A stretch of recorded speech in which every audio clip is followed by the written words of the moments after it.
Vedant's Wellness Center, where food become your medicine. Call 905-944-664.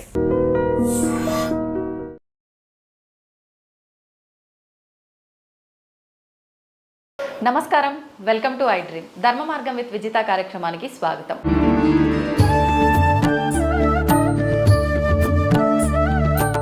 మనకు అతి త్వరలో ఉగాది రాబోతోంది. ఉగాది అనగానే మనందరికీ కూడా నూతన సంవత్సరం. మన హిందువులందరికీ ఎన్నో గొప్ప గొప్ప పండుగలు అనేవి ఉన్నాయి. అసలు ప్రత్యేకించి ఈ ఉగాది వెనకాల ఎటువంటి ఆంతర్యం ఉంది, మనం ఉగాది ఎందుకు జరుపుకోవాలి, కొత్త సంవత్సరంగా ఎందుకు భావించాలి, ఇలాంటి మరిన్ని విషయాలు ఇప్పుడు గురుగారితో మాట్లాడి తెలుసుకునే ప్రయత్నం చేద్దాం. ప్రస్తుతం మనతో పాటు ఉన్నారు ప్రముఖ ఆధ్యాత్మికవేత్త, ప్రవచనకర్త, ఋగ్వేద పండితులు సంతోష్ కుమార్ గణపాటి గారు మనతో పాటు ఉన్నారు. ఇప్పుడు వారితో మాట్లాడి మరిన్ని విషయాలు తెలుసుకుందాం. నమస్కారం అండి. మంగళం మాతండి. ఎలా ఉన్నారండి? బాగున్నానమ్మా, మీరు బాగున్నారా? చాలా బాగున్నాను, సంతోషం. నిజంగా మీ ద్వారా నేను పెద్ద ఆయన్ని గణపతి సచ్చిదానంద స్వామి వారిని ఇంటర్వ్యూ చేయడము, అదంతా కూడా సక్సెస్ అవ్వడము నిజంగా చాలా ఆనందంగా ఉంది. నాకు కూడా చాలా మంది అప్రిషియేషన్స్ ఇవ్వడం జరిగింది వాటి వల్ల. అంతా మీ వల్లే. చాలా సంతోషం. అంటే వారి అనుగ్రహం అండి. నేను అడిగాను స్వామీజీ మీరు ఇస్తే బాగుంటుందని, కానీ వారు ఇవ్వాలని లేదు, కానీ వారికి ఇవ్వాలనిపించింది. అందువల్ల అది వారి అనుగ్రహం, వారి యొక్క ఉదార భావం అండి. ఎందుకంటే పెద్ద పెద్ద ఛానళ్ళ వాళ్ళు వచ్చినా ఒక్కొక్కసారి వారు ఎవరు, వారికి మనస్సు కంటే యోగులకి మనస్సు మనం అంచనా వేయలేం కదండి. కానీ అవాళ మీకు ఇస్తానని వెంటనే చెప్పారు, ఇచ్చారు, మీ అదృష్టం, మీ పుణ్యం, ఆయన గొప్పదనం. సమయం కూడా అర్ధగంట అన్నది అసలు దగ్గరలో వెళ్ళిపోయింది. నిజంగా చాలా ఆనందం. అది మీ అదృష్టమే నిజంగా. నాకు అది ముందుగా మీకు నూతన సంవత్సర ఉగాది శుభాకాంక్షలు అండి. తప్పకుండానండి, మీకు కూడా విశ్వావసనామ సంవత్సర ఉగాది శుభాకాంక్షలు. థ్యాంక్ యూ అండి, థ్యాంక్ యూ. అయితే మనం మాట్లాడుకోబోయే టాపిక్ కూడా ఉగాది గురించి. మీరు అన్నట్టుగా శ్రీ విశ్వవసునామ సంవత్సరంలో అడుగు పెట్టబోతున్నాం. క్రోధీనామ సంవత్సరంలో నుంచి ఎలా ఉండబోతోంది ఈ విశ్వవసునామ సంవత్సరం అంతా కూడా? మనకండి ఇప్పుడు నడుస్తున్న సంవత్సరం క్రోధినామ సంవత్సరం, రాబోయేది విశ్వావసునామ సంవత్సరం. మన కిందటి సంవత్సరం పంచాంగ శ్రవణంలో చెప్పుకున్నాం, క్రోధి పేరులోనే క్రోధం ఉందండి. దానికి తగ్గట్లుగానే ఇంటింటా గొడవలు. అప్పుడు మనం పంచాంగ శ్రవణంలో చెప్పామండి, భార్యాభర్తల మధ్య గొడవ, తల్లి తండ్రుల మధ్య గొడవ, తల్లి బిడ్డల మధ్య గొడవ, అన్నదమ్ముల మధ్య గొడవ, అన్ని చోట్ల కూడా క్రోధాలు, పగలు, ప్రతీకారాలు, అనవసర వాగ్వాదాలు ఇవన్నీ ఉంటాయి, అపార్థాలు ఇవన్నీ ఉంటాయి అని మనం చెప్పుకున్నాం. క్రోధినామ సంవత్సరం అంతర్జాతీయంగా కూడా మనం చూస్తే దేశాల మధ్య యుద్ధాలు, దేశాధ్యక్షుల మధ్య కూడా సంభాషణ క్రోధాత్మకంగా జరగడం ఇవన్నీ మనం చూసాం. రాబోయే సంవత్సరం అండి మంచి శుభవార్త చెప్పబోతున్నాను నేను. విశ్వావసు అన్నారు. ఈ విశ్వావసు అనే పేరు గంధర్వుడి పేరు. ఏకాదశ గంధర్వగణాలు అని ఉంటారండి, 11 గంధర్వగణాలు. అందులో విశ్వావసు గంధర్వుడు ఒక ఆయన. గంధర్వుడు సహజంగానే మీకు గంధర్వులు అని అంటే వాళ్ళు ప్రేమ కారకులు. విశ్వావసు గంధర్వుడు మరొక ప్రతీక ఏమిటంటే, మీకు ఇందాకే చెప్పాను, మొన్ననే పెళ్లి చేసుకున్నారు అని చెప్పేసి. నూతన దంపతులు ఎవరైతే ఉంటారో వివాహ మండపంలో ఈ విశ్వావసు గంధర్వుడిని ఆవాహన చేస్తారు. ఎవరి వివాహం, ఎవరి పెళ్ళైనా సరే ఆవాహన చేసి పూజ చేస్తారు. ఎందుకు? ఈ దంపతుల మధ్య ప్రేమను పుట్టించి పెంచే బాధ్యత ఆయన. చాలా పెద్ద బాధ్యత, చాలా పెద్ద బాధ్యత. వీళ్ళకి పెళ్ళి అయిపోయిన తర్వాత ఒక 3-4 రోజులు జరగవలసినవి జరిగిపోయిన తర్వాత, ఇంకా నీ పని పూర్తయింది నాయన, నువ్వు బయలుదేరు, వేరొక కొత్త జంటను నువ్వు చూసుకో అని వేదమంత్రంలోనే స్వయంగా చెప్పి ఉద్వాసన చేస్తాం. ఆ విధంగా ఈ విశ్వావసు గంధర్వుడు అనేటటువంటి ఆయన దంపతుల మధ్యనే ప్రేమను పుట్టిస్తాడు అని అంటే కనుక సాధారణ వ్యక్తుల మధ్య మరింతగా పుట్టిస్తాడని చెప్పుకోవాలి. ఎందుకు అనంటే ఇంటింటా కూడా మాట మాట అనుకుంటూ ఉంటారు, గొడవలు అవుతూ ఉంటాయి, భార్యాభర్త మళ్ళీ కలిసిపోతూ ఉంటారు. అలాంటి వాళ్ళనే కలపగలిగే శక్తి ఆయనకి. అలాంటిది ఇంకా లోకంలో ఆయన శక్తి ఎలా చూపిస్తాడో చూడండి. కావున మొట్టమొదటి విషయం నేను అనుకోవడం, ఈ విశ్వావసునామ సంవత్సరం ప్రజల మధ్య ప్రేమాభిమానాలు పెంచేదిగా ఉంటుంది, దేశాల మధ్య మైత్రి పెంచేదిగా ఉంటుంది అని నేను భావిస్తూ ఉన్నానండి. ఆ విధంగా విశ్వావసు సంవత్సరం అనేది శుభప్రదంగా మనకు అనిపిస్తూ ఉన్నది. అంతేకాదు విశ్వావసు అనే పేరు విష్ణు దేవతా వాచకం. దేవతల్లో ఏ విధంగా అయితే పరమశివుడు మంగళప్రదుడో అదేవిధంగా మహావిష్ణువు మంగళప్రదుడు అండి. శుభకారకుడు, శుభాలను ఇస్తాడు ఆయన. ఆయన పేరు ఈ యొక్క సంవత్సరానికి ఉంది నేరుగా. కావున మహావిష్ణు నామవాచకం అయినటువంటి సంవత్సరం పేరు ఈ యొక్క సంవత్సరానికి ఉన్నది. కావున అన్ని రకాలుగా మనకు శుభాలు కనిపిస్తున్నాయి. మరొక మాట చెబుతాను నేను మీకు. విశ్వావసునామ సంవత్సర ఫలం చెబుతూ సర్వత్ర జాయతే క్షేమం అన్నారు. సర్వత్ర అన్ని చోట్ల కూడా జాయతే క్షేమం, క్షేమం వర్ధిల్లుతుంది, అభివృద్ధి చెందుతుంది, పుడుతుంది, అంటే అందరికీ క్షేమం కలుగుతుంది అని సంవత్సర ఫలంలో మనకు కనిపిస్తోంది. సర్వశస్య మహార్ఘత అన్నారు. శస్యం అంటే పంటలండి. పాడి పంటలన్నీ కూడా మంచి లాభాల్లో ఉంటాయి, దిగుబడులు బాగుంటాయి, పాపం రైతులు సంతోషపడతారు. సర్వశస్య మహార్ఘత. ఏది బాగుండి ఒడిదొడుకులు ఉన్నా ఈ రైతుల విషయానికి వచ్చేసరికి ప్రతిసారి పాపం ఎంత కష్టం అండి. ఆకలి అంటే మనకు కడుపు నింపేది వాళ్ళు బాగోలేకపోతే రైతు బాగుంటాడు. ఈ సంవత్సరం విశ్వావసౌ వరారోహే కార్పాసస్య మహార్ఘత అని కూడా అన్నారండి. కార్పాసం అంటే కాటన్ అండి. ప్రతి పంటలకు బాగా దిగుబడి ఉంటుంది. అంటే కేవలం ప్రత్తనే మనం చెప్పాలి, కాటన్కి సంబంధించినటువంటివి మటుకు. కావున వాటి పంటలకు కూడా అద్భుతమైన దిగుబడి. ప్రతి మిల్లులు, ప్రతి రైతులు, ప్రతి వ్యాపారస్తులు వీళ్ళంతా కూడా అద్భుతమైనటువంటి లాభాలను పొందుతారు. అద్భుతమైనటువంటి దిగుబడి వాళ్లకు ఉంటుందండి. నిజంగా ప్రతి ఒక్కరికి అంటారు కదా, నోరు తీపి చేసినట్టుగా చాలా మంచి విషయం చెప్పారండి. మామూలుగా మనకు కరోనా తర్వాత నుంచి కూడా ఈ గడిచిన 4-5 సంవత్సరాలు ప్రతి ఒక్కరం కూడా ఇబ్బంది పడుతూనే ఉన్నాం ఏదో ఒక రకంగా. అది మనం వ్యక్తిగతంగా కానీ సమాజ పరంగా చూసుకున్నా కూడా ఇప్పుడు రాబోయే కాలం అంటే ఈ రాబోయే సంవత్సరం ఇంత బాగుంది అంటే ప్రతి ఒక్కరికి ఇది నిజంగా మంచి శుభవార్త. తప్పకుండానండి. అంటే మనం ఏదైనా ఒక పని పాజిటివిటీతో మొదలు పెట్టాలనేది సనాతన ధర్మం చెబుతుందండి. అందుకే మంగళవాచకాలు అంటారు, మంగళాశాసనాలు అని కూడా అంటారు. ఏదైనా మీరు కార్యక్రమం చూడండి, ఏ వైదిక కార్యక్రమం అయినా హిందూ ధర్మంలో మంగళ మంత్రాలతో మొదలవుతుంది. స్వస్తి అంటారు చూసారా, స్వస్తి అంటే పాజిటివిటీ, సు అస్తి అని అర్థం అన్నమాట. అంటే అంతా బాగుంది అని అర్థం. అంటే ఆ విధంగా పాజిటివిటీతో ఏదైనా మొదలు పెట్టడం, సానుకూలతతో, సానుకూల దృక్పథంతో ఏదైనా మొదలు పెట్టడం అనేది సనాతన ధర్మంలో సాంప్రదాయం. ఆ విధంగా ఏ కార్యక్రమం అయినా సనాతన ధర్మంలో సానుకూల దృక్పథంతో మొదలు పెట్టడం అనేది మన ఆచారం అండి, వైదిక ఆచారం. ఇది కూడా అదే విధంగా ఉండాలనే అభిప్రాయంతో కొత్త సంవత్సరాన్ని మనం పూర్తిగా సానుకూలమైనటువంటి హృదయంతో మొదలు పెట్టాలి అని చెబుతున్నాను. అసలు అంటే మన హిందువులందరికీ కూడా ఉన్న ప్రతి పండగ కూడా దేనికది చాలా ప్రత్యేకమైనది, చాలా పవిత్రమైనది. ప్రతి దాని వెనకాల ఒక రీజన్ అనేది దాగి ఉంది. నిజంగా ఏదో ఒక ఆంతర్యం, దానివల్లే మనం ఇది జరుపుకుంటున్నామని. ఇప్పుడు ఎగ్జాంపుల్కి తీసుకుంటే ఉగాది అయినా దసరా అయినా కూడా దానికి ఒక రీజన్ ఉంది. దాని తర్వాత వచ్చిన ఫలితాన్ని బట్టి మనం చేసుకున్నాం. అసలు ఉగాది ఎందుకు జరుపుకుంటున్నామండి? ఉగాది నాడు అంటే ఉగాది అని మనం అంటామండి. యుగాది అనేది సాంస్కృతిక నామం. అంటే యుగానికి ఆది అని, కలియుగం ఈరోజు ప్రారంభమైంది అని చెబుతారు. ఇంకా ముఖ్యమైనటువంటి అంశం ఏమిటంటే బ్రహ్మదేవుడు ఈ యొక్క కల్పారంభంలో సృష్టి ప్రారంభించింది చైత్ర శుద్ధ పాడ్యమి నాడు అని శాస్త్రాలు చెబుతున్నాయి. ఇప్పుడు మనం శ్వేతవరాహ కల్పంలో ఉన్నామండి. ప్రతి కల్పంలోనూ కూడా సృష్టి మళ్ళీ పునఃప్రారంభిస్తారు. కల్పాంతమునందు అంతా నశిస్తుంది, మళ్ళీ కల్పాది యందు మళ్ళీ అంతా కూడా ప్రారంభమవుతుంది. కల్పం అంటే ఎంతకాలం అండి? ఉదాహరణకు మనం చూసుకున్నాం అనుకోండి, ఒక సంవత్సరంతో మొదలుపెట్టి మనం కల్పం దాకా వెళ్ళాము అంటే దాదాపుగా కొన్ని 100 కోట్ల సంవత్సరాలు కల్పం అనేటటువంటిది వస్తుందండి. 432 కోట్ల సంవత్సరాలు అనుకుంటున్నాను.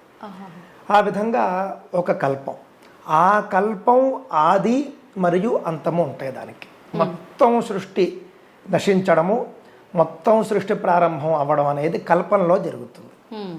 ఆ విధంగా ఇప్పుడు నడుస్తూ ఉన్నటువంటి ఏదైతే శ్వేతవరాహ కల్పం ఉందో, ఈ శ్వేతవరాహ కల్పం ఆది అంటే ఈ శ్వేతవరాహ కల్పాన్ని, ఈ శ్వేతవరాహ కల్పంలో సృష్టి ప్రారంభించింది బ్రహ్మదేవుడు చైత్ర శుద్ధ పాడ్యమి నాడు. అందువల్ల మనం ఈ రోజున పండుగ చేసుకుంటాం. మనకు సంవత్సరం కూడా ప్రారంభమైందండి. దీనినే ఉగాది అని కూడా అంటారు. ఉగము అని అంటేనండి నక్షత్రం. ఉగాది అని అంటే తప్పని కాదు, యుగాది అని మనం అంటాము, యుగానికి ఆది అని చెప్పేసి, ఎందుకంటే కల్పాది అంటే ఎలాగో అది ఖచ్చితంగా యుగాది కూడా అవుతుంది. ఉగాది అనే పదం కూడా సిద్ధిస్తుందండి. ఉగము అంటే నక్షత్రం, నేను ఇందాక చెప్పినట్లుగా చాంద్రమానం అనేటటువంటిది నక్షత్రాల ఆధారంగా ఉంటుంది. మీకు తెలుసు, చిత్రా నక్షత్రంలో చంద్రుడు ఏ పౌర్ణమి నాడు ఉంటాడో అది చైత్రమాసం. విశాఖ నక్షత్రంలో పౌర్ణమి నాడు చంద్రుడు ఎప్పుడైతే ఉంటాడో అది వైశాఖ మాసం. ఈ విధంగా మనం చూసుకున్నప్పుడు సంవత్సరంలో చంద్రుడు పౌర్ణమి నాడు చిత్రా నక్షత్రంలో ఉండడంతో ప్రారంభమవుతోంది. కాబట్టి ఉగాది అని కూడా మనకు చైత్రమాసం అంటే చిత్రా నక్షత్ర వాచకమైనటువంటి మాసం ప్రారంభం. ఆ విధంగా ఉగాది కూడా సిద్ధిస్తూ ఉన్నదండి. ఈ యొక్క పండుగ మనం చేసుకోవడం కారణం మాత్రం ఇది, బ్రహ్మదేవుడు సృష్టి ప్రారంభించిన రోజు. ఏం చేయాలండి ఆ రోజున మనందరం కూడా, అసలు ఎటువంటి విధానాన్ని ఆచరించాలి? చక్కగా రండి, మన సనాతన ధర్మంలో ఏ పండుగ అయినా కూడా మంచి శాస్త్రీయమైనటువంటి పద్ధతులు చెబుతుంది. తైతక్కల అడ్డాలు, తాగడాలు, తందనాల అడ్డాలు, ఏమండి రోడ్డు మీద పడిపోవడాలు, అర్ధరాత్రి వెళ్ళి మిత్రులో బంధువులో లేపుకుని తీసుకురావడాలు, ఇవేమీ ఉండవు. ప్రతి అంశము కూడా అద్భుతంగా ఉంటుంది. మొట్టమొదట చెబుతున్నారు బ్రాహ్మే ముహూర్తే ఉత్థాయ అన్నారు. బ్రాహ్మీ ముహూర్తంలో నిద్ర లేవమన్నారు. బ్రాహ్మీ ముహూర్తం అంటే ఏమిటి? సూర్యోదయానికంటే 48 నిమిషాల పూర్వకాలం. 6 గంటలకు సూర్యోదయం అనుకోండి, 5:20కి ముందండి, 5:12, 5 గంటల 12 నిమిషాల కంటే ముందు బ్రాహ్మీ ముహూర్తం. అంటే దాదాపుగా 4:20 నుండి 5:12 వరకు బ్రాహ్మీ ముహూర్తంలో నిద్ర లేవాలి. లేచిన తర్వాత దంతధావనం చేయమన్నారు. ఇదేమిటండి పళ్ళు తోముకోమని కూడా శాస్త్రం చెబుతుందా అని అంటే కనుక చెప్పలేదు అనుకోండి, చెప్పలేదు కాబట్టి మానేస్తా. ఇది ఎందుకని అన్నీ చెబుతుంది అన్నమాట, శాస్త్రం అన్నీ చెబుతుంది, చెప్పకపోతే మానేస్తారనే ఉద్దేశంతో. కావున దంతధావన పూర్వకం అన్నారు. ఆ తర్వాత కాలకృత్యములు తీర్చుకోవడం, అదే మన మలమూత్ర విసర్జనలు అన్నీ కూడా కాలకృత్యాలు తీర్చుకోవడం. ఆ తర్వాత ఒళ్ళంతా కూడా నువ్వుల నూనెతో మర్దన చేసుకుని నలుగు పిండితో చక్కగా అభ్యంగ స్నానం చేయమని చెప్పారు. ఈ అభ్యంగ స్నానం అంటే ఏమిటంటే, నా అభిప్రాయం ప్రకారం అంటే బాగా స్నానం చేయడం ఇంకేం కాదు. ఇప్పుడు ఉదాహరణకి మామూలుగా మీరు 4 చెంబులు నీళ్లు పోసుకుని వచ్చారనుకోండి, మామూలు స్నానం. అలా కాకుండా చక్కగా మీరు మంచి మైసూర్ శాండల్ సబ్బుతో మీరు స్నానం చేశారనుకోండి, మైసూర్ శాండల్లో కూడా ఒక పెద్ద సబ్బు ఉంటుంది అన్నమాట అండి, ప్రీమియర్ సోప్ అంటారు. అలాంటి దాంతో స్నానం చేస్తే అది ఒక స్పెషల్ బాత్ లాంటిది. ఆ విధంగా అభ్యంగ స్నానం అంటే నువ్వుల నూనెతో ఒళ్ళంతా మర్దన చేసుకుని చక్కగాను, ఆ తరువాత మంచి సున్ని పిండితో ఒళ్ళంతా కూడా నలుగు పెట్టుకుని స్నానం చేయడం, వేడి నీటితో స్నానం చేయడం, ఇది చేయమన్నారు. ఆ తర్వాత కొత్త బట్టలు ధరించమన్నారు. ఉదయాన్నే అంటే స్నానం అవ్వగానే. అంటే చాలా మంది ఆలయానికి వెళ్ళేటప్పుడు మాత్రమే ఇంట్లో ఉన్నంతసేపు మామూలు లేదు, స్నానం అవ్వగానే కొత్త బట్టలు ధరించాలి. ఎందుకు కొత్త బట్టలు ధరించమంటున్నారో కూడా చెప్పాలి. కొత్త బట్ట అనేది శుభప్రదం, మంగళప్రదం, అందుకని కొత్త బట్ట ధరించమంటారు. అందుకే కొన్ని కార్యక్రమాలు ఉంటాయి సనాతన ధర్మంలో. అంటే ఎవరైనా మరణించినప్పుడు చేసేటటువంటి ఉత్తర క్రియలు, లేకపోతే ఆబ్దికాలు ఇవి ఉంటాయి చూసారా, అవి కొత్త బట్టలు ధరించి చేయకూడదు, చెయ్యరు. ఎందుకు అనంటే ఈ మంగళం అక్కడ కూడదు. కావున కొత్త బట్టలు మనం ధరించాము అని అంటే శుభప్రదం. ఇందాక నేను చెప్పినట్లుగా పాజిటివిటీకి మొదటి మెట్టు. కావున అండి కొత్త బట్టలు ధరించడం అనేటటువంటిది లగ్జరీ కాదు, మనకి శుభప్రదమైనటువంటి ఫలితాన్ని ఇస్తుంది. కొత్త బట్టలు ధరించాలి. ఆ తర్వాత ఏం చేయాలి? ఎవరి సాంప్రదాయాన్ని బట్టి వారు బొట్టు పెట్టుకోవడం ఉంటుంది. అడ్డబొట్టు పెట్టుకునేవారు, నిలువు బొట్టు పెట్టుకునేవారు, వాళ్ళ ఇళ్ల సాంప్రదాయాన్ని బట్టి ఆడవారు కుంకుమ పెట్టుకోవడం అన్నీ కూడా చేయాలండి. ఆ తర్వాత ఏం చేయమన్నారు? చాలా తక్కువ మంది చెబుతారండి. మన హిందువులు కూడా చేయడం మానేశారు, అసలు లోపించిపోయింది. కొత్త సంవత్సరం ప్రారంభమవుతోంది అని చెప్పేసి చాటి చెప్పుతూ సంబరంగా ఉత్సవంగా జెండా ఎగరవేయమని చెప్పారు. ధ్వజారోహణ ఉంటుంది, ఇంటింటి యందు కూడా జెండా ఎగరవేయాలి. మనం ఆగస్టు 15కి జెండా వందనం చేస్తాం, కానీ ఉగాది రోజున ఎవరు చేయం. కానీ చక్కగా ఒక కాషాయ జెండా తెచ్చుకుని ఇంటి మీద కొత్త సంవత్సరం ప్రారంభమవుతోంది అని ఉగాది సందర్భంగా జెండాను ఎగురవేయాలి. ఇది కూడా ఉగాది నియమాల్లో ఒకటి. ఉగాది రోజు చేయవలసింది. ఆ తర్వాత ముఖ్యమైనది మనమంతా కూడా ఎంతో ఇష్టంగా చేసేది ఏమిటి అని అంటే ఉగాది పచ్చడి తినడం అనేది. ఉగాది పచ్చడిలో కూడా చాలా అంతరార్థం ఉంటుందండి. ముఖ్యంగా చెప్పింది వేప పువ్వు తినాలి అని చెప్పారు ఆ రోజున. వేప పువ్వు అనంటే కూడా వేప పువ్వులో కూడా మళ్ళీ అందులో ఇంకొక ఆదేశం ఉంది. ఏంటండి? పూర్తిగా విచ్చుకున్నటువంటిదని కాదు, వేప చిగురు తినమన్నారు. వేప చిగురు తినాలి. వేప చిగురు చేదుగా ఉంటుంది కావున అది ఒక్కటి తినలేరు. అది మాత్రమే కాదు, కొంతమంది శాస్త్రకారులు ఏం చేశారంటే వేప పువ్వుతో పాటు కొంత తీపి అవన్నీ కూడా జోడించుకోమని చెప్పారు. ఆ విధంగా మనకు సాంప్రదాయంలో 6 రుచులతోనూ కలిసినటువంటి ఒక ఉగాది పచ్చడి వచ్చింది. పులుపు, తీపి ఇవన్నీ చేర్చుకోమని మనకి శాస్త్రంలో ఉంది. కానీ ముఖ్యంగా వేప పువ్వు తినడం. ఎందుకు వేప పువ్వు ఎందుకు తినాలి? మీ అందరికీ తెలుసు వేప పువ్వు అనేది యాంటీబయాటిక్గా మీకు బాగా పనిచేస్తుంది. మీరు చూడండి, నేను చాలా చోట్ల చూశానండి, ఎండలు బాగా ఉండేటటువంటి ప్రదేశాల్లో అన్ని చెట్లు ఎండిపోయి ఉంటాయి, వేప చెట్టు మాత్రం పచ్చగా ఉంటుంది. అంటే అంతటి వేడిని తట్టుకోగలిగే శక్తి వేపాకులకు ఉంటుంది. మీరు రాయలసీమ వెళ్ళండి, రాయలసీమ అటు సైడు ఎండలు విపరీతంగా ఉంటాయి. అక్కడ మనం ఒక్కసారి అలా చూసామనుకోండి, అన్ని చెట్లు ఎండిపోయి ఉంటాయి, వేప చెట్టు మాత్రం పచ్చగా ఉంటుంది. అంటే వేప చెట్టు ఎంత వేడినైనా తట్టుకుంటుంది. ఎండాకాలం ప్రారంభమవుతుంది కాబట్టి మానవ శరీరం కూడా ఆ వేడిని తట్టుకునే శక్తిని సంపాదించుకోవాలి అని అంటే కనుక వేప పువ్వు తీసుకోవాలి. అంతేనా ఏమిటండి, ఒకరోజు వేప పువ్వు తింటే మొత్తం 4 మాసాలు అయిపోతుందా అని అంటే కనుక అలా కాదు. ఆ వేప పువ్వు తినడం అనే అలవాటు ఉంటే కనుక వేప చెట్లు పెంచుతాం మనం. వేప చెట్లు పెంచడం అనేటటువంటి అలవాటు ఉంటే కనుక వేప చెట్టు, వేపాకు ఇదంతా మన జీవన విధానంలో భాగం అయిపోతుంది. ఆ విధంగా వేపను మన జీవితంలో భాగం చేశారు. ఆ విధంగా వేప పువ్వుతో కూడినటువంటి ఉగాది పచ్చడిని మనం తినాలి. అయిపోయింది. అయిపోయిన తర్వాత ఏం చేయాలి? బంధువులు వస్తారు, చక్కగా అంతా మనం చేసుకుంటాం. ఇంకొక ముఖ్యమైనది ఉందండి, ప్రపాదానము అనేది ఉగాది రోజునే మొదలు పెట్టాలి. అంటే దానాలకి ప్రపాదానం అనంటే ఏమిటంటే, ప్రపా అనంటే పానీయశాల అన్నారు. అంటే ఏమిటి? చలివేంద్రం. మనమంతా చలివేంద్రాలను చూస్తూ ఉంటాం, మీకు తెలిసి ఉండే ఉంటుంది. పందిళ్ళు వేస్తారు. పందిళ్ళు వేసి కొండలతో నీళ్లు పెట్టి చక్కగా రోడ్లకు అటు ఇటు కూడా చాలామంది స్వచ్ఛందంగా ఉచితంగా పంచిపెడుతూ ఉంటారు నీళ్లు. బాటసార్లు అందరూ కూడా వచ్చేటటువంటి వాళ్ళు అక్కడికి వెళ్ళి తాగుతారు. నీళ్లు వ్యాపారం కాని రోజులవి. నేడు నీళ్లు వ్యాపారం అయిపోయాయి. నాటి రోజుల్లోనే అలా చేయడం అనేది పుణ్యం అని అంటే, నేటి రోజుల్లో మహాపుణ్యం. డబ్బులు ఇస్తేనే కానీ నీళ్లు దొరకను చోట నువ్వు ఉచితంగా చలివేంద్రం పెట్టి నువ్వు కనుక నీళ్లు ఇస్తూ ఉన్నావు అని అంటే నీకు వచ్చేటటువంటి పుణ్యం చెప్పాలా అండి. అందుకని ఉగాది నాడు ప్రపాదానము అని చెప్పారు. ప్రప అంటే పానీయశాల, పానీయశాల అంటే చలివేంద్రం. దానికి శ్లోకం చెబుతూ ఉన్నారు. ప్రపేయం సర్వసామాన్య భూతేభ్య ప్రతిపాదిత అన్నారు. ఈ యొక్క చలివేంద్రాన్ని నేను పెట్టడం ద్వారా భూతేభ్య, కేవలం మనుషులు తాగడం కోసం పెట్టడం లేదు, అన్ని భూతముల కోసము, అన్ని ప్రాణుల కోసము పెడుతున్నాను. మనం చూసుకుంటే కనుక ఈ యొక్క వసంత ఋతువుతోనే మనకి ఎండలు మొదలైపోతాయి. పక్షులు, జంతువులు, కోతులు, ఆవులు, గేదెలు, మేకలు వీటన్నిటికీ దాహం వేస్తూ ఉంటుంది.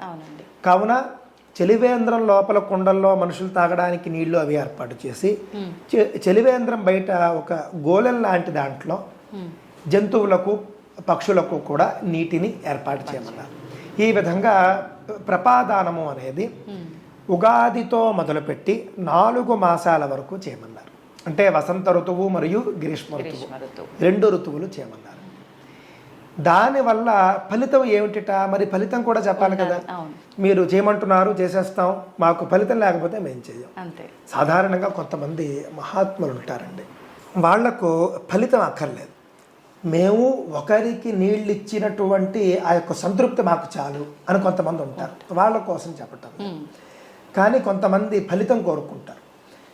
ఏమిటి ఫలితము అని అంటే కనుక పితృదోషాలు పరిహారం అవుతాయి, పితృదేవతలు సంతసిస్తారు. చాలా పెద్ద విషయం అండి. నేటి రోజుల్లో పితృదోషాలు పొలోమని మనకు కనిపిస్తుంది. మాట్లాడితే పితృదోషం, చాలామంది పండితుల దగ్గరికి వెళ్తే జాతకంలో మరి పితృదోషం ఉంటే జాతకంలో కనిపిస్తుంది, వాళ్ళు లేనిది చెప్తున్నారన్న అభిప్రాయం కాదు. ఆ పితృదోషానికి పరిహారం ఏమిటి అని అంటే వీళ్ళు పాపం చాలా ఖర్చుతో కూడుకున్నది అని చాలా ఇబ్బంది పడతారు. అలా కాకుండా శాస్త్రంలో చెప్పిన పరిహారాలు నారాయణ బలి లాంటివి చేసుకునే వాళ్ళు చేసుకోండి. కానీ ఇది కూడా చాలా ముఖ్యమైనది, సద్యఫలం ఇది. మీకు ఇమీడియట్ ఎఫెక్ట్ అంటారు చూసారా, పూర్తి ఫలితం వస్తుంది, మీకంటే తక్షణమే మీకు ఫలం వస్తుంది. ఖచ్చితంగా పితృదేవతలు దీనివల్ల సంతసిస్తారు. మీకు శ్లోకం కూడా చెబుతాను. ప్రపేయం సర్వసామాన్య భూతేభ్య ప్రతిపాదిత అని చెప్పి తృప్యంతి పితర సర్వే అని అన్నారండి. పితృదేవతలందరూ కూడా దీనివల్ల తృప్తి చెందుతూ ఉన్నారు అని చెప్పేసి చాలా అద్భుతమైనటువంటి ఈ శ్లోకం ద్వారా మనకేమర్థమవుతూ ఉన్నది అని అంటే కనుక తృప్యంతు చ పితామహాః ప్రధానాత్ పితర సర్వే తృప్యంతి చ పితామహాః అన్నారు. చాలామంది ఇళ్లల్లో కొంచెం మా పెద్దవాళ్ళకి సంబంధించిన కార్యక్రమాలు సరిగ్గా జరగలేదండి, అదేమన్నా దోషమేమో అని మాకు అనిపిస్తోంది అన్న వాళ్ళందరూ ఇది చేసుకోండి. సరే బాగానే ఉందండి, మేము చేసుకుంటాము. కానీ చలివేంద్రం అనేది ఖర్చుతో కూడుకున్నది కదండి. ఒక పందిరి వేయించాలి, పందిరిలో అన్ని ఏర్పాట్లు చేయాలి, దాన్ని నిర్వహించడానికి మనుషుల్ని పెట్టాలి, అర్థబలం ఉండాలి, అంగబలం ఉండాలి. మరి సాధారణ మధ్యతరగతి ప్రజలు, పేద ప్రజలు చేయలేరు కదండి. మరి మా సంగతి ఏమిటండి అని అడుగుతారు. అప్పుడు ఇంకోటి చెప్పారు, ఉదక కుంభదానము అన్నారు. ఉదక కుంభము అని అంటే ఏం లేదు, నీటి కుండ అని అర్థం. ఉదాహరణకు నీటి కుండ కూడా కాదు, ఒక చెంబుతో నేను మీకు నీళ్ళు ఇచ్చాను అనుకోండి, ఉదక కుంభదానం. ఆ విధంగా చలివేంద్రాన్ని స్థాపించే శక్తి లేని వాళ్ళు ఉదక కుంభదానం చేయమన్నారు. నేటి రోజుల్లో స్పష్టంగా చెబుతూ ఉన్నారు, వాటర్ బాటిల్స్ మీరు దానం చేయొచ్చు చక్కగా. 1 litre, 1/2 litre, 1/2 litre water bottles కూడా మనకు దొరుకుతూ ఉన్నాయి. ఆ విధంగా వాటర్ బాటిల్ చక్కగా మీరు కేసులు కొనుక్కోండి. మీకు ఎక్కడ ఎవరు దాహంతో బాధపడుతున్నారనిపిస్తే వాళ్ళకి దానం చేయండి. ఇది కూడా మీకు అద్భుతమైనటువంటి ఫలితాన్ని ఇస్తుంది. పైగా ఈ ఉదక కుంభాన్ని అన్నారండి, ధర్మఘటము అన్నారండి. దానికి కూడా మనం ఒక్కసారి శ్లోకం చూసుకుంటే, ఏష ధర్మఘటో దత్తః బ్రహ్మ విష్ణు శివాత్మక అస్య ప్రధానాత్ సకలాః మమ సంతు మనోరథాః అన్నారు. దీని అర్థం ఏమిటి? ధర్మఘటం ఇది. ఈ యొక్క నీటి బిందె, నీటి కొండ, వాటర్ బాటిల్ ఏదైతే నువ్వు ఇస్తున్నావు దానికి ధర్మఘటము అని పేరు. అది ఇవ్వడం ద్వారా ఆ ధర్మఘటం అంటే అందులోని బ్రహ్మ విష్ణువు శివుడు ఉంటారని చెబుతున్నారు. ఎంత అద్భుతమో చూడండి, నిజంగా ఉంటారు దాంట్లో. మనం ఏదో చెబుతున్నారు కబుర్లు అనుకోకూడదు. అది ఇవ్వడం ద్వారా మన కోరికలు తీరుతాయని చెబుతూ ఉన్నారు. మమ సంతో మనోరథాః. కావున అది చేయలేని వాళ్ళు ఇదైనా చేయండి, ఒక్కరోజైనా చేయండి. 15 రూపాయలు 20 రూపాయల బాటిల్ ఉంటుంది, ఒక్కసారైనా దానం చేయండి శక్తి ఉన్నవాళ్ళు. రోజు చేస్తే మరీ మంచిది. ఇది మనకు ఉగాది నాడు చేయవలసినటువంటి కార్యక్రమాలు. అందరికీ అందుబాటుగా ఉండేటట్టు అన్ని అవకాశాలు కూడా మన సనాతన ధర్మంలో పెద్దవాళ్ళు కల్పించారు. నిజంగా ఒక దానం చేయమన్నారంటే అరే మాకు స్తోమత లేదు, మాకే పరిస్థితి బాగాలేదు, ఎలా దానం చెయ్యాలి, అటువంటి వారికి నిజంగా అన్ని రకాల ఆప్షన్స్ ఉన్నాయి. అవునండి, సంతోషం అండి. మీకు చివరగా ఉగాది గురించి ఉగాది పచ్చడి తింటూ చెప్పవలసినటువంటి శ్లోకం ఏమిటి చెబుతాను. ఉగాది పచ్చడి తీసుకుంటూ చెప్పవలసినటువంటి శ్లోకం ఏమిటంటే, శతాయుర్వజ్రదేహాయ సర్వసంపత్కరాయ చ సర్వారిష్ట వినాశాయ నింబ కంబళ భక్షణం, నింబ కందళ భక్షణం అన్నారండి. ఏమిటి అని అంటే కనుక, శతాయు ఈ పచ్చడి తినడం ద్వారా 100 ఏళ్ల ఆయుష్ కలుగుతుంది అని, వజ్రదేహం వంటి శరీరం వస్తుంది అని, సర్వ సంపత్తులు మనకు కలుగుతాయని, అదేవిధంగా సర్వారిష్టములు కూడా నివారమవుతాయి అని చెప్పబడుతున్నది. నింబ కందళ భక్షణం అని చెప్పడం జరిగింది. నింబ అంటే వేప, కందళము అంటే చిగురు, దాన్ని తినమని చెప్పారు అన్నమాట. ఈ శ్లోకాన్ని చెబుతూ ఉగాది పచ్చడి తీసుకోవడం అనేది సాంప్రదాయం. ఆ తరువాత ఉగాది నాడు ఖచ్చితంగా చేయవలసినటువంటిది మరొకటి చెబుతూ ఉన్నారు. అదే పంచాంగ శ్రవణం అండి. మొత్తం సంవత్సరం ఏ విధంగా ఉండబోతోంది, సంవత్సర ఫలితం ఎలా ఉంటుంది, మంచి చెడు, ఆదాయ వ్యయాలు, రాజపూజ్య అవమానాలు, ఇవన్నీ కూడా మనం ఈ రోజుల్లో 360 రోజులు వింటున్నామండి. కానీ ఉగాది రోజున సంవత్సరానికి తగిన ఫలం వినమని శాస్త్రం చెబుతూ ఉన్నది. ఆ విధంగా మనం పంచాంగ శ్రవణంతో ఈ పండుగ కొనసాగుతూ బంధువులందరూ వస్తారు, పిండి వంటలు అవన్నీ కూడా వండుకుంటాము, ఆనందంగా గడుపుతామండి. ఇది ఉగాది చేసుకోవలసినటువంటి విధానం. నిజంగా చాలా చక్కగా వివరించారండి. ప్రతి ఒక్క విషయం కూడా అంటే మన శాస్త్రాల్లో ఏముంది, పురాణాల్లో ఏముంది అనేది ఇప్పుడు మనందరం కూడా మిస్ అవుతున్నాం, దాన్ని వదిలేస్తున్నాం అనే చెప్పాలి. ఏదన్నా పండగ అనంటే కొత్త బట్టలు వేసుకున్నామా, ఆలయానికి వెళ్ళొచ్చినామా, నచ్చింది వండుకొని తిన్నామా, ఇంతవరకే. కానీ ఆచరించాల్సిన విధి విధానాలు చాలా చక్కగా వివరించారు. ధన్యవాదాలు. మరొక్కసారి మీకు శ్రీ విశ్వవసునామ సంవత్సర ఉగాది శుభాకాంక్షలు. మంగళం మహతు. స్వస్తి.